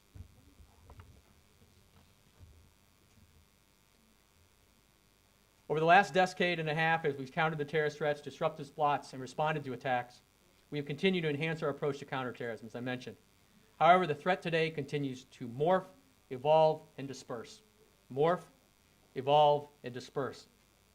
We are more complex, more challenging, and geographically expansive. We know that. The individuals in this room knows that the threat is global, and our enterprise approach to how we identify the threats and create systems and structures to work towards mitigating it is critical. Thousands of foreign fighters from wars in Syria and Iraq, Afghanistan have returned to their home countries. We are extremely concerned, as you are, I know that, the dispersion of foreign fight works and their ability to establish new networks and conduct operations, either attacks, recruitment, or their virtual radicalization network. How are we going to posture to do that? The challenging we're having right now. Every country has a responsibility to rehabilitate and prosecute their citizens who have been captured or returned from the battlefield. We have that responsibility. I know I've spoken to many of you in the past and today, but that responsibility, if we have foreign citizens of our citizenship that are now in the battlefield or in detention, we have to find a way to prosecute or to de-radicalize or to enable them to return into our communities. But we have to find up with the policy and strategy solutions to do that. I know firsthand how hard that is to do as an FBI agent, how to prosecute individuals you capture outside of your countries or they're arrested outside of your countries, and how these violent extremists or de-radicalization programs and community engagements are. But we have to find solutions. We have to find solutions. We remain concerned about the sophisticated terrorism threat. The aviation threat is not going away. The aviation threat is not going away. ISIS and Al-Qaeda remain determined to strike aircraft. They are determined. We also have to contend with what we've labeled the lone wolves. I heard the professor speak about this at length on my last visit to Israel. ISIS has improved their ability to inspire individuals operating overseas to act alone or in their own environment, using knives, you know this, small arms, vehicles, improvised explosive devices that are readily available online. Easily could find that online. These individuals are encouraged not to travel to the war zones, but to conduct attack on their homeland, their home country. Another threat, the use of unmanned aerial vehicles, drones. Drones are already an attack vector that are upon us. This threat is upon us. We know terrorist organizations have used them. We know they are planning to use them, and it is real. How we create those countermeasures and legislation or legal authorities to identify those threats are critical. I would also say drones are not unique for terrorist organizations. I'd be remiss to say that narcotics smuggling, transnational criminal organizations, and other actors are using drones for all sorts of nefarious activities. We just had prison officials in here. We know that drones are using cell phones to be smuggled in prisons in the United States, dropping them over the fence line. Absolutely know that's occurring. Drones are a real threat. Some of the triggers and what we've identified in the behavioral analysis of our violent extremists in the United States. I know, Professor, again, we've talked about this. But that societal aspect, that these individuals are not assimilated into our cultural norms of right and wrong. There is an aspect of self-hate and anger towards themselves. They are not integrated into our current social or economic structure. They are grasping for an ideology, and at times any ideology, based on their hate, to express their anger and to use it as an anchor to strike out. I was recently in Las Vegas and met with the sheriff. So if those of you know, we had a massive shooting in October last year in Las Vegas, Nevada, and talking about those triggers and indicators from what occurred in that shooting. I'm not going into the specifics of the case, which would be inappropriate, but looking at what were those anchors, what were those motivating factors that drove an individual could create a mass shooting. Terrorist ideology and support for violence provides an outlet for this anger, the hatred towards social, political, and economic grievances. It gives that anchor for hate to strike. How do we identify that and off-ramp that It's going to create, and again, it's a whole of community how we do that. And law enforcement is the last, to me, is the last resort or the last failure after we're arresting him. How do we identify that radical, violent behavior before it occurs? The virtual world today has clearly accelerated extremist acts as the social environment becomes virtual, and it provides insulation for the extremist ideology. It has blunted some of our best tools to prevent violent activity, to identify it and to prevent it against our radicalization tools, our peer-to-peer community, our community policing and our community centers to identify those at-risk individuals, very similar to our gang programs in the 80s and 90s that I worked. How do we change that model to go after that virtual online radicalization? It's a different model of terrorism. In the last year, I want to be very specific about this. Iran's malign influence. Finally, Iran remains the most prominent state sponsor of terrorism and serves as a central bank for specific international terrorist organizations. They provide financial aid and advanced weapons and tactics to terrorists across the Middle East, including continued support to Lebanese Hezbollah. They cultivate a global network of operatives as a contingency to enable and to direct potential terror attacks. Earlier, I spoke of the 1983 bombings against the U.S. Marine barracks. These attacks were perpetrated by Lebanese Hezbollah, an organization founded by Iran, which maintains its terrorist activity. It continues to serve as a proxy for Iran. President Trump has put Iran on notice that we will no longer tolerate their destabilizing activities, cyber warfare, efforts to cause social unrest and political instability, nor their support of terrorism across the region and the world. As President Trump has said, there will be consequences for Iran's malign activity, and those actions will not be tolerated. Terrorism is not new. Emerging technologies, encrypted communications, and finally home propaganda challenge our ability to keep our citizens and allies safe. In order to mitigate these threats, we have changed to a mission-centered approach in the Department of Homeland Security, and it mirrors what we've changed in the U.S. government and the U.S. intelligence community. That is aligning our strategic, our policy, our intelligence, and our operations into a centered approach. Terrorism, transnational organized crime, foreign influence, counterintelligence, economic trade and finance, and transnational organized crime under the Department of Homeland Security. The unique mission centers that will align with the the Director of National Intelligence, as well as the entire U.S. intelligence enterprise. My statutory charge is to integrate that with our state, local, and private sectors. So information sharing with the local law enforcement, with the private sector, resides upon me and my statutory authorities in the organization. So it is essential how we align across the enterprise in a mission-centered approach to identify these threats and to create strategies and solutions in an integrated approach. In addition, these mission centers allow us to be fluid and adaptable to the threats, as the terrorism threat may or may not go up or down, the foreign intelligence threat may go up or down, the threats to critical infrastructure may go up or down, or transnational crime. It allows us to move resources and strategies and policies and planning and intelligence and operations across the threat spectrum, as they are more corporate than just terrorism. I'd be remiss to say it wasn't just more than terrorism. This is our ability to be adaptable. But the key to that is our partners and our friendships, how we create a global partnership on these items of mutual interest. In order to mitigate threats today, in order to the future, our interpartionals is critical, as I mentioned, and we will continue to rely on our friends and allies for that close cooperation. The threats are evolving, the threats are real, and we must mitigate them together. In the fight against terrorism, the United States is committed to confront these threats together in partnership with you. And thank you for letting me take this opportunity to speak to you.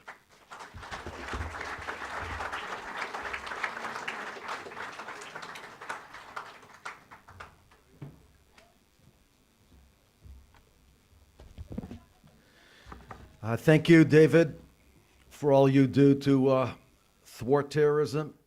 And thank you for the strong relationship between the United States of America and Israel. And thank you for the strong relationship between DHS and ICT, which we welcome. And thank you very much for that. It's now my pleasure to introduce Commissioner Ian Dyson, Commissioner of the City of London Police of the United Kingdom. Ian joined the Metropolitan Police in 1983 working within many different areas, including crime and drug squads, vice and strategic planning. For 11 years, Ian was a public order cadre-trained senior officer and has extensive experience of commanding the policing of large public events. Ian then joined the Surrey Police as Assistant Chief Constable in June 2008, overseeing some of the highest confidence levels in the country and improving neighborhood policing. Ian Dyson joined the City of London Police as Commander in September 2010, leading initially on organizational change and later as Chief Officer, lead on economic crime. 2 years later, he was promoted to Assistant Commissioner. From June 2016, Ian stepped up further from his information assurance portfolio and took the national policing lead for the Information Management and Operational Requirements Coordination Committee.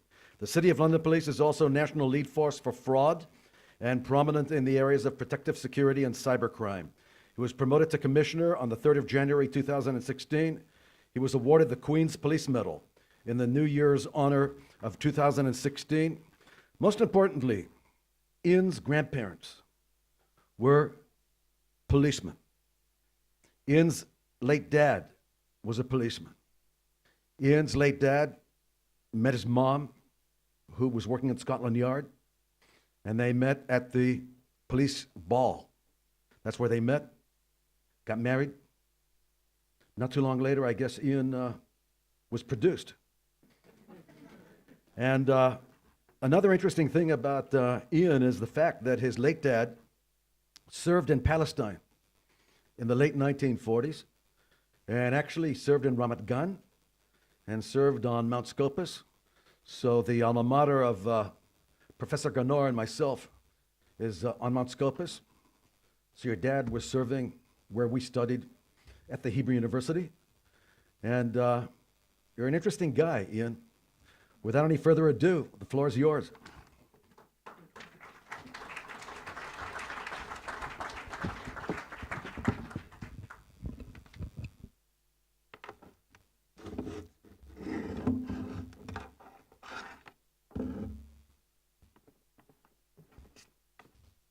Jonathan, thank you very much indeed for that introduction. Whether I'm an interesting guy or not, I'll let you be the judge after I've finished. It is an absolute pleasure to be here.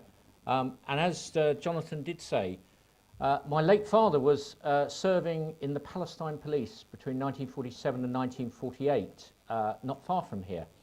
He passed away about 4 years ago, and when I cleared his house, I found for the first time, and I never knew that he had these, he had his pocket diaries from those 2 years, which he made an entry every single day. And it's been absolutely fascinating going through those, to read about a young 18-year-old. He had his 18th birthday on his way out here. An 18-year-old, frightened at times, trying to make sense of what was a very dangerous and very chaotic world at the time. And I'm sure if he were here now, he'd be really proud that I'm part of a conference which is about making the world and the state of Israel a safer place from terrorism. So thank you very much for inviting me. This is the 4th year that the City of London Police has presented in front of you. The whole topic of terrorism is massive, as you know, and we've only just touched on many of the aspects. So I'm not going to try and cover everything that we do in the City of London to cover terrorism.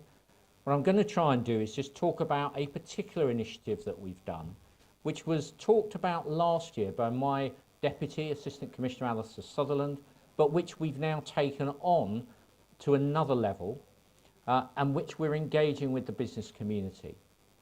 And I've titled the presentation Terrorism and Democracy because, as we heard from the panel earlier, it is absolutely fundamental that in our fight against terrorism, we don't lose the values of democracy that many, many people over centuries have fought hard to preserve.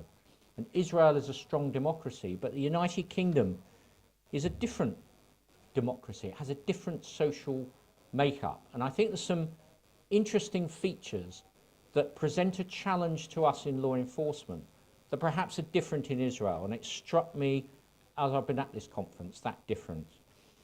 So we remain a predominantly and significantly predominantly unarmed police force in the United Kingdom, and that presents challenges to us. we are subject to significant challenge at times around our use of technology. We are subject at the moment to a challenge, a judicial review, on our use of facial recognition technology, which is something that we really want to use.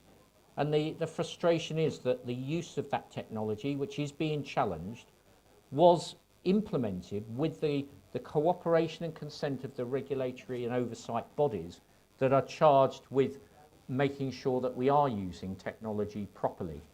That is a frustration for us.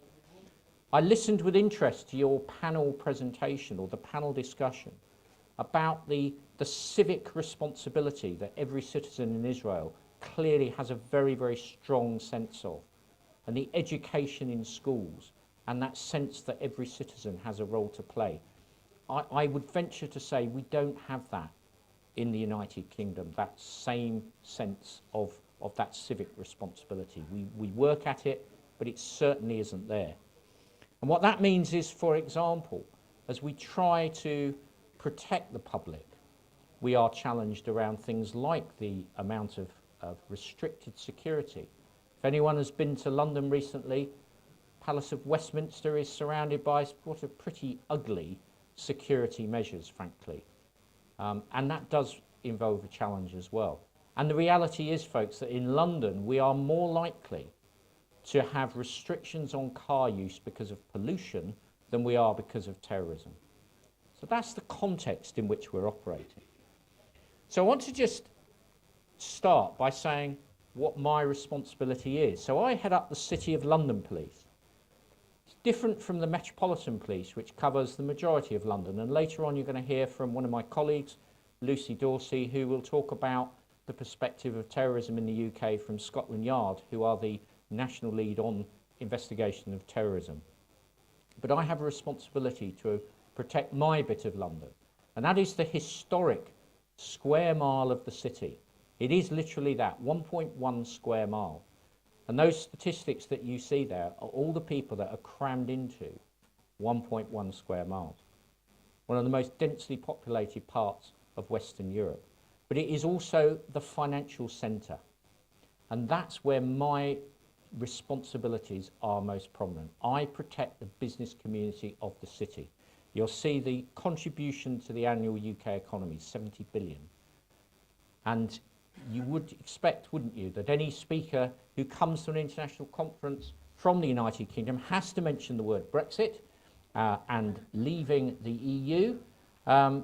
Even with that, and we don't know quite how that's going to play out, even with that looming, the reality is that the City of London, the square mile, the financial centre, is growing. And they anticipate that 485,000 people will expand by about another 30,000 over the next 3 to 5 years. And they are building skyscrapers to accommodate all those, like building is going out of fashion. So my responsibility is to protect the people, the businesses, and the buildings of the business community and the business heart of the United Kingdom. That's my responsibility. Let me give you one historical slide. And it is consciously historic because you will be aware, and I think Lucy will talk in more detail later, about the attacks that have occurred in London over the last 18 months. And the ones that, one of them occurred at London Bridge, which is part of the city. And unfortunately, we were able to resolve all those incidents pretty quickly. But the two there that I show you, St Mary Axe and Bishopsgate, are important to me and my mandate because following those two bombs, the business community said to the Corporation of London, which is the governance of the city, it's got its separate sort of governance to the rest of London. We're a bit like the Vatican, really. I'll let you work out what that makes me. But these two bombs, the business community said, sort this out or we're off. And the vulnerability of the business community and the financial centre of London being threatened with withdrawing and moving their business elsewhere was too much, obviously, to bear. And as a result, we brought in what was known as the Ring of Steel. And you'll see that picture on the right shows just some of the hard physical measures that were introduced straight away. Those hard physical measures still exist, but we are now at a point where people are challenging further restrictions on that. So we have to think of different ways of protecting the city. So technology clearly helps, and we use CCTV comprehensively in the square mile to complement those physical boundaries. But we are also reaching the limits of those two. So the physical and the technology, there is something still that there are challenges. I talked about the challenges to technology, and we will continue to use them, and we will continue to develop them. But we need to think of something else as well. So you'll see that logo on the top, Project Servitor, and that's what we have been developing over the last 2 years. And like many, many tactics in counter-terrorism, this is not rocket science. This is not new stuff. What it is taking the very best of what we do and making it relevant for the 21st century. So Servitor is unpredictable. It is taking intelligence and intelligence-led deployments of officers. It's taking uniformed police officers. It's taking plainclothes police officers. It's using technology. It's using social media.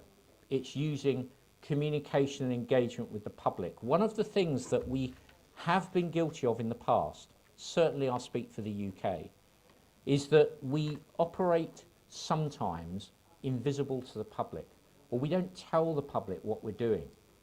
And one of the experiences after the 7/7 bombs in London was that when we started to put more uniform officers at train stations, people got worried rather than reassured. So one of the key bits about Servitor is we tell the public what we're doing. We go on social media. The whole ambition is to shift the emphasis from us having to protect to the hostile having to feel disrupted. How do we make this an uncomfortable area for them to operate in? So the social media stuff that we do, which is targeted and using our intelligence at where best we can target it, will be talking about the fact that we are deploying Servitor. We obviously don't say exactly where, and we obviously don't say exactly when, but we tell to those people that we think might be intent on doing some harm of the fact that we are operating in the city. It's not a great place for you to be. And you heard earlier from the previous speaker about any terrorist attack, and we are experiencing, of course, the lone wolf and the very immediate way in which the terrorists now can use very simple implements bought from a hardware store. We're experiencing all that. But all of them have to do, or they certainly do, a form of hostile reconnaissance, however brief and however imminent to the point of the act being committed. So we exploit that to make it a disruptive environment. And we work with the Home Office and the government to work and see that this is scientifically proven, that it works, and we've used specialist forces from the UK military to see about penetration testing and to see whether it actually does work. And the conclusion across all of those dimensions is it does work. It is disruptive. It's using behavioural detection at the heart of what we do. So we've done all of that and has shown that in the city it's proving to be successful. So where do we take it now? So we've now created a national team that will now roll out the Servitor tactics to the rest of the United Kingdom. And it's about making sure that we've got the appropriate levels of training, the standards, the evaluation, the dissemination of best practice, which is important. Otherwise, we fear that the tactic might become diluted. So we've created a national Project Servitor team. This is new from last year. If any of you were here last year when my colleague spoke to you. So we formed that in late 2017, and we're now working along with colleagues in the national counter-terrorism units, of course. We're not acting unilaterally, and we're working through to create those standards. And you'll see there that 14 forces have fully adopted it, and we're working on the others. What does it consist of, that team? It's those 4 key areas that we're working, really. Community and business engagement, to explain what we're doing. training, evaluation, accreditation, communications, and analytics. So can we continue to provide that evidence base that the tactic works even when we're working outside of the very crowded space that is the City of London? And so far, we are seeing success. So we've deployed the team, for example, at the Royal Wedding in Windsor, when that world event took place. The team, the national team, has a main responsibility, as I said, to oversee those issues. Hopefully you can read those slides at the back. There's a lot of words in there, but essentially it's saying, let's not just hope that everybody's going to adopt this. Let's provide support and guidance. Let's provide the training to officers. Let's QA the products. Let's look at how we can develop them. And let's provide best practice and support. So that's the purpose of that team. Now, one of the things I mentioned earlier is the importance in my world of the business community. So the business community in the City of London, probably no different to many other city centres in the world, has masses of businesses with far more money than I have. And they have significant and sometimes quite sophisticated security measures.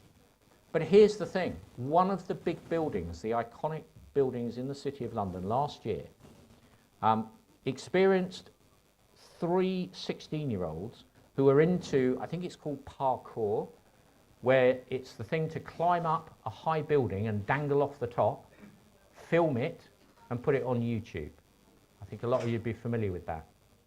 They got in and went up to the top of this building. Now, if 3 16-year-olds can do that, what about the terrorists? So for all the sophistication, for all the glitz of the security that some of these institutions have, my contention is they can do better. We can all do better, of course, but they need some support. And the other thing is, I mentioned earlier about Servitor not being something we do in isolation. We need to tell people that we're doing it. So when we do one, for example, on one of the bridges going into the city across the Thames, we will have officers leaflets in the public saying, this is why we're doing it. This is what we are doing, a deployment of high visibility uniformed officers. So we then got our thinking to say, how can the business community help us in this? Somebody earlier this morning talked about the importance of increasing, it was the minister in fact, talking about the eyes out there to help us. And we've got some great liaison and we've worked well with businesses in the past to make sure that we can share information. But this is taking it to the next level, to actually make sure that businesses, and particularly their security, but also the whole of a business, understand what we're trying to do and understand their role.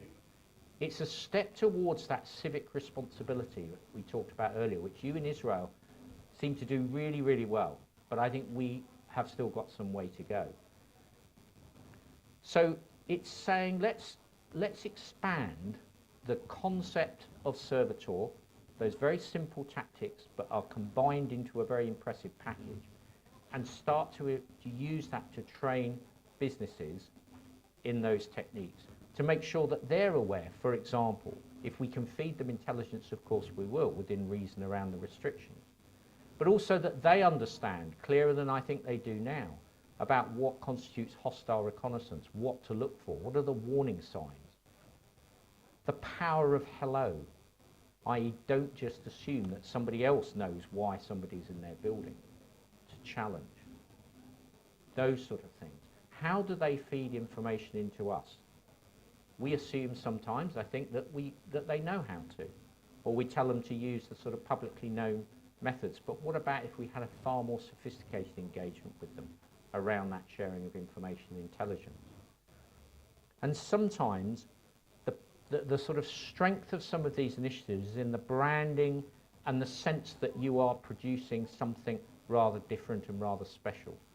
So we're looking at, for example, can we accredit some of the security managers in some of the buildings with some of the something we've called it scan, see, check and notify.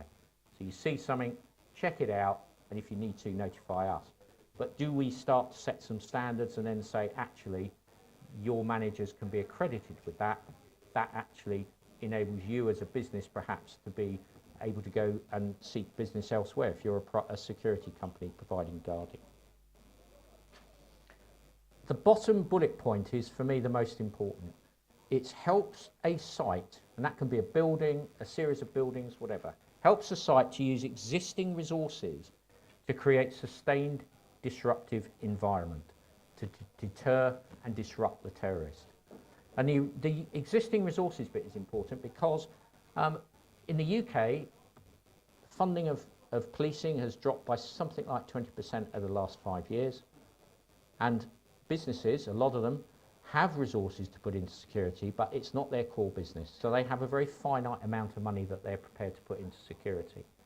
So actually something like this helps us to say, okay, so you've got a certain amount of resource, let's help you to make the most of it. And I think I've kind of covered most of those things. It's helping them, the business, private industry, to be better equipped to support us and to deter terrorism. It says to help uplift target hardening of critical sites and organisations. What this is not about necessarily is building fortresses. I think there are some really clever ways that you can build security measures into smart designs now. And there is no doubt that as you're building new buildings, you can start to build that in. But bear in mind, the City of London still has buildings going back several hundred years, and there is a limit to how much you can do in that. So this isn't about just putting in more of those horrible barriers and that. This is about thinking carefully about it. One of the things I always say to people is if somebody can get through your front door, can they get to the Crown Jewels, or can they just get to the canteen? And it's interesting how many security managers still can't articulate the answer as clearly as I would expect them to.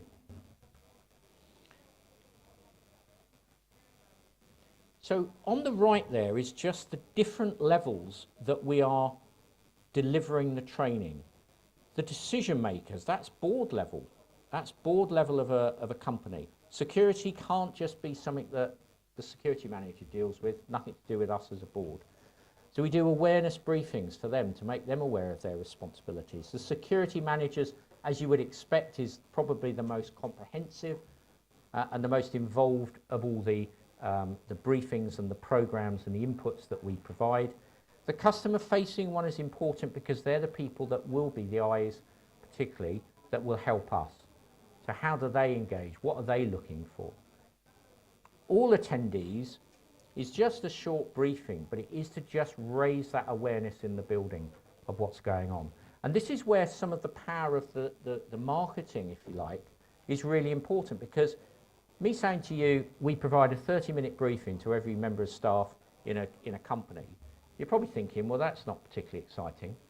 And it probably isn't. But actually, if you say, you're having a briefing here to be part of SCAN, which is part of our counter-terrorism initiative, you know, the marketing of that is really important. And you'll see at the bottom that we've got Terrorist Communications. So we actually provide a briefing to communications departments within a business, so that when they're promoting their company, when they're promoting their buildings, say they've got an event that they're hosting, that actually they're thinking about the security of that event in a different way, where they are taking far more responsibility. And the CCTV piece, again, much more focused, intelligence focused, so that we can use the CCTV of the private companies in a proactive way. At the moment, we tend to sort of draw on it once an incident's happened. So quite a lot in there that we're just working up now. So this is very early days of this, but we're already getting significant interest from the city businesses around how this can work. So just to give you a few statistics to finish, the Servitor team 2017, we had a busy year in 2017. That was when all the attacks occurred in London, and we were playing our part with our colleagues in the Metropolitan Police to make London safer. So we had everyone on sort of 12-hour shifts for a prolonged period of time. So Servitor, which was a key part of that, but we were limited in some of the specific deployments. The one I draw your attention to there is the percentage of positive outcomes. Apologies, that sounds sort of bureaucracy speak, and it's perhaps different in other jurisdictions, but in the UK, what is the percentage of stop and search that leads to a positive outcome, which in most cases is an arrest? Now, the average across the UK at the moment is something in the sort of high 20s, low 30%. You can see there 76.6%. We're kind of doing something right. You'll see that we've seized cash and we've seized drugs, seized vehicles. Again, this morning, a lot of comment was made about the blurring these days between terrorism and criminality. And that's what we're seeing. So we're starting to pick up some really interesting stuff around drug networks and the movement of cash in the city that we previously were not aware of. 2018, year to date, and again, we've got a similar sort of percentage of positive outcomes. The case study bit, I mentioned the royal wedding, where we did deploy, even though that is outside of our jurisdiction. It was at Windsor, but we, using the methodology, went down there and supported our colleagues in that police force to get a positive and peaceful royal wedding. And in the first quarter of April to June, I talked about the 14 forces, and you'll see the positive outcomes slightly dropped, but then we're doing it across a much broader environment, some of it in some city centres, others in less populated areas. But broadly, what we're seeing is a positive response to the work that is taking place around Project Servitor. And I'll finish with, there's a load of lovely looking badges, but they are all the forces that have adopted it, Servitor above the line, and below the line are the forces that we're working with at the moment. We've also got interest, and they've come along and seen it, from Canada, Australia. We're looking to license the training to the Australian National Police or the Australian Federal Police to deliver Servitor in Australia. We've had interest from South America. We've had interest from Europe. So when people come and see it, they like what they see. And it is a way of being proactive. It's very sort of disruptive, but it also doesn't interfere with that ability of the citizen to go about their daily business. Thank you very much for listening to me. I hope that was of some use. Thank you.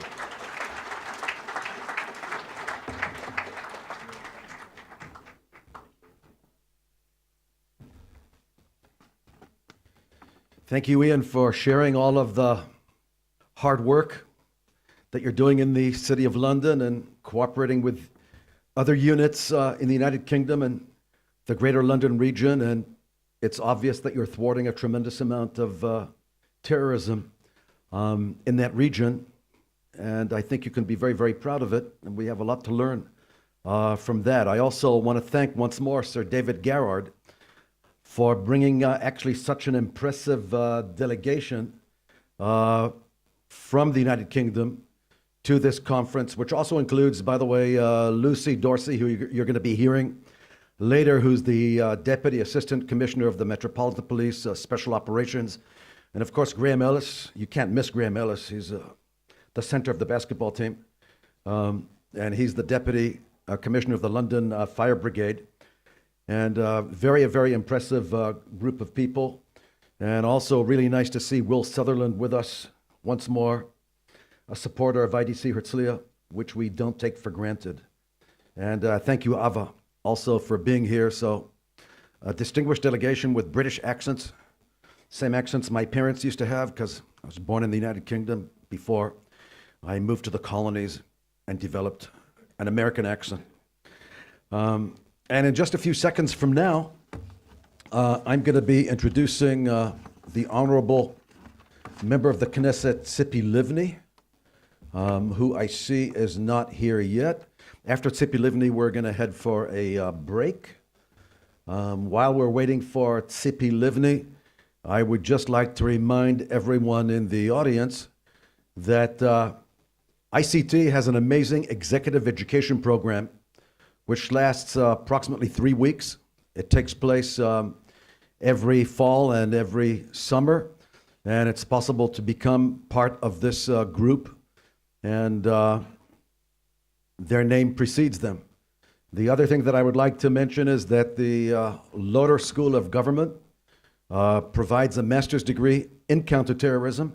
This year we will have 90 individuals participating in this master's degree in counterterrorism.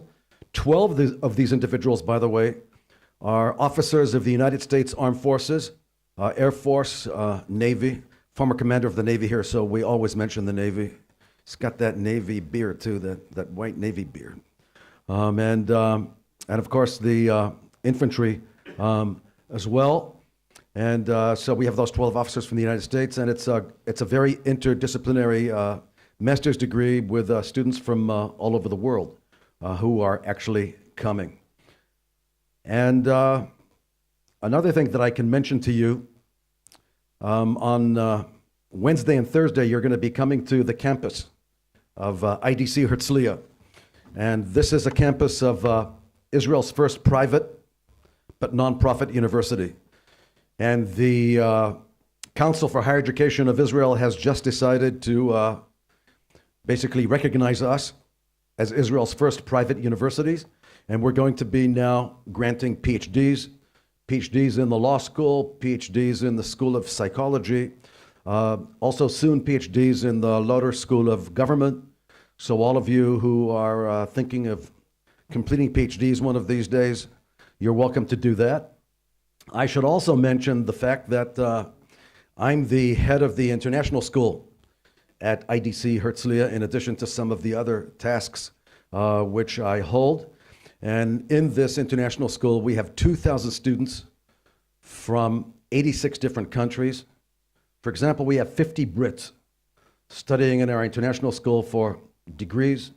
We've got 600 Americans. We've got 60 Germans, 80 South Africans. So from every country in the world, practically, we have students.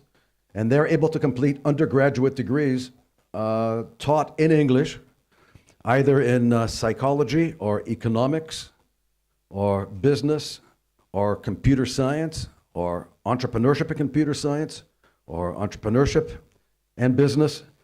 And so it's actually possible to travel all the way to Israel. I even have 5 youngsters from a British boarding school north of London.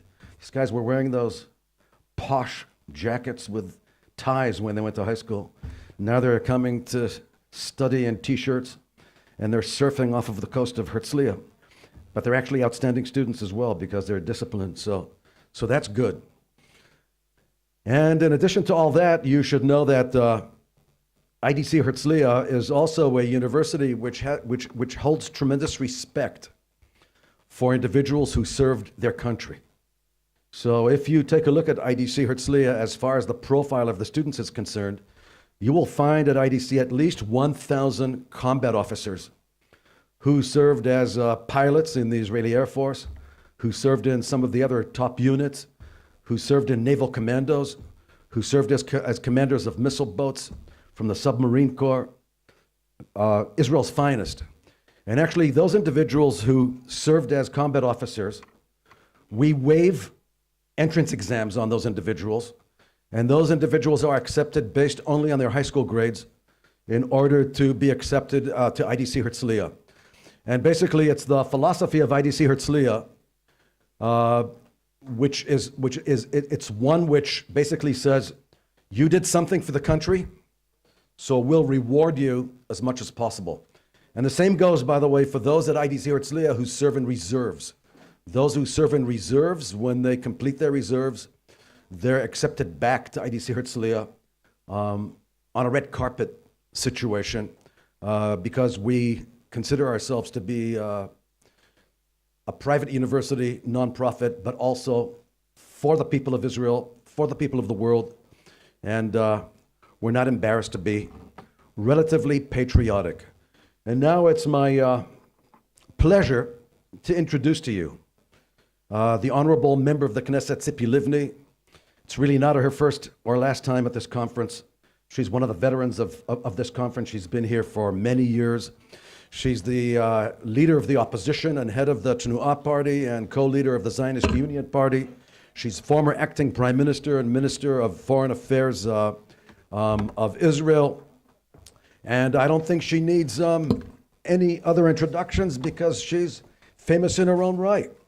And when she speaks on radio or TV, people listen to what she says because she has a message, which is important.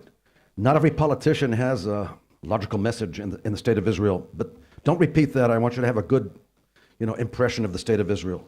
Tzipi Livni, the floor is yours.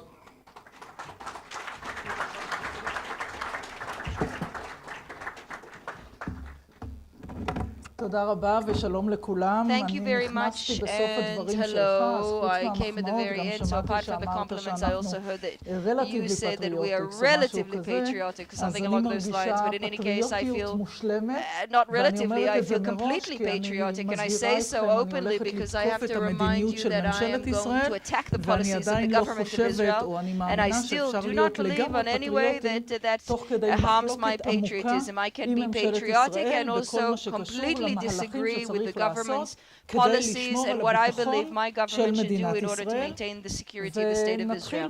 בדבר Okay, so המובן let's מאליו begin with the ששמעתם obvious אותו, אני that you מניחה, heard, כל I ימי הכנס. assume, throughout the ישראל entire היא time of this מדינה conference, that מאוימת Israel is a בשכונה threatened מאוד state קשה שנקראת in a המזרח really tough התיכון. neighborhood called the נכון Middle East. שזה המצב It's בעצם כבר true, 70 that's in שנה fact the מאז situation שמדינת these ישראל 70 קמה, years since the אבל establishment of כדי the country. להתמודד עם But in order to האיומים, deal אנחנו with the צריכים threats, להבין one גם מה has to השתנה also במהלך 70 understand השנה what has האחרונות, changed over these ולהחליף 70 years דיסקט and change כדי our point of להתאים את view so המדיניות that we can למצב adapt המשתנה. our policy to הבשורה different הרעה היא reality. שכבר Now the big אין news את is העניין that של זבנג we are no וגמרנו longer ואלבומי ניצחון dealing של with מלחמת the, ששת הימים. the six-day מצד war שני, הבשורה scenario, big הטובה היא all-out שכבר war. אין את צבאות And there ערב are no שעולים big עכשיו על טנקים Arab armies with ומסתערים their כולם great בבת tanks אחת all מכל עבר coming at us כדי from every לכבוש את angle in מדינת order to ישראל. take over our country וקודם as they כל, did in the במקום past. תפיסת And first of הגטו, all, הגיע instead of הזמן this sort of להבין ghetto שישראל היא mentality, it's המדינה about time to החזקה understand that ביותר Israel is the באזור strongest country in the ולהתנהג region בהתאם. and act that way. האיומים היום, שהם Now, the איומים threats קיימים, today, which are הם existing בעיקרם threats, של they מדינות are טרור, by far the תומכות טרור majority או of ארגוני countries that טרור, are supportive of שפועלים מתוך terrorism, שטחים executors של of מדינות terrorism that אחרות, work within או נתמכים על other ידי מדינות territories or כאלה. are supported by חשוב such לומר states. It's important to שארגוני note הטרור האלה, that כמו these גם terrorist איראן organizations, כמדינה such as תומכת also טרור, Iran as a מייצגים funder of אידיאולוגיה terrorism, create an דתית, ideology, a איסלאמיסטית, religious, קיצונית. Islamistic, radical אין ideology. פתרון And there is לסכסוך no דתי solution במובן for a של religious איזשהו dispute הסכם. in any way of החוק finding an agreement. הבינלאומי לא The מעניין international אותם. law is הניצחון something they don't עבורם care about. הוא הישרדות, Victory for them is simply וממש survival, ממש and לא they אכפת really, להם really להשתמש don't give a באזרחים damn בני of העם using שלהם their own על citizens, מנת other people's להמשיך citizens, in ולשרוד או order to למען continue המטרה to survive הדתית or הזאת. propel their religious הסיטואציה הזאת זו cause. The סיטואציה situation אסימטרית, is הרבה asymmetrical, יותר מורכבת far more מהמלחמות complex שהן than המלחמות the שמדינת wars ישראל that the state of הורגלה Israel has been לצערי accustomed to, במהלך sadly השנים accustomed לנהל, to over ולכן the decades. גם התשובות, And רבותיי, therefore, הן the הרבה answers יותר to this מורכבות. problem are far ומי more שנשאר complex עם correspondingly. And קיבעון those who remain מחשבתי in that frozen, וחושב על המלחמות old של פעם, viewpoint of לא mind, יהיה in that old מסוגל viewpoint לתת of mind ביטחון of למדינת war, ישראל. will not have a good ומה solution שקורה for היום Israel's בעזה needs זאת today. רק And what's happening הדוגמית in Gaza הקטנה today is just a tiny לתפיסה אחת, tip of the התנהלות iceberg אחרת, example of a ובשורה different way of התחתונה אין conduct. So the ביטחון. bottom line, there אז is no תראו, אנחנו security. כאן, אבל מתקיימת So ועידה we're here, אחרת but במקום there's אחר, also another קוראים summit לה ועידת elsewhere. המשפיעים, It's called the וישבו בה היום שני שרי קבינט, influential summit, שאחד פחות או יותר and there are תקף את several people השני, there sitting שניהם there אמורים attacking each other, להשפיע על both הביטחון